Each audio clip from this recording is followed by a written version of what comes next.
మహాత్మా గాంధీ అవినీతి గురించి ఏం చెప్పినాడు?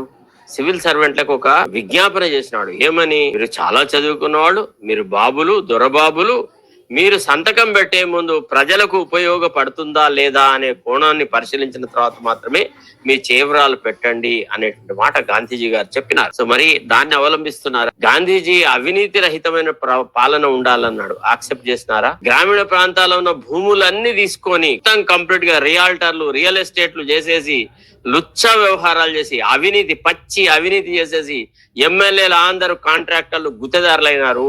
ఆ తర్వాత ఇప్పుడు అది సర్పంచుల స్థాయికి కూడా గుత్తేదారులు, కాంట్రాక్టర్లు, ఇసుక దొంగల వరకు తీసుకువచ్చినటువంటి ఈ వ్యవస్థ మారాలన్నప్పుడు కొంత ఇట్లాంటి చట్టాలు రావాల్సిన అవసరం ఉంది. అంతేకాకుండా ఎక్కడెక్కడైతే ఈ గుత్తేదారులు సర్పంచులైనారో ఇప్పుడు మేము డబ్బు బాగా ఇన్వెస్ట్ చేసినాం, మేము అట్టనే ప్రజలను దోపిడీ చేస్తామనంటే నడదు. కొత్త పంచాయతీరాజ్ యాక్ట్ లోపల కలెక్టర్లకి సర్పంచులు తొలగించే అధికారం ఉంది. సో కాబట్టి కలెక్టర్లు కనుక గట్టిగా ఉండి నీతి పరులు అయితే సర్పంచుల మీద ఒక నిఘా పెడితే గుత్తేదారులు, ఈ దొంగలు వచ్చేసేసి సర్పంచ్ స్థానాల్లో ఉన్నారు, ప్రజలు జాగ్రత్తగా ఉండి వాళ్ళు చేసిన అవినీతి కార్యక్రమాల మీద ఒక నిఘా పెట్టేసేసి అవన్నీ మన దృష్టికి కనుక తీసుకువస్తే జిల్లాల వారీగా ఈ కాంట్రాక్టర్లు, ఇసుక దొంగలను, ఈ ఫేర్ ప్రైస్ షాప్ డీలర్లను వీళ్ళ భరతం పట్టే పని మనం చేస్తాం.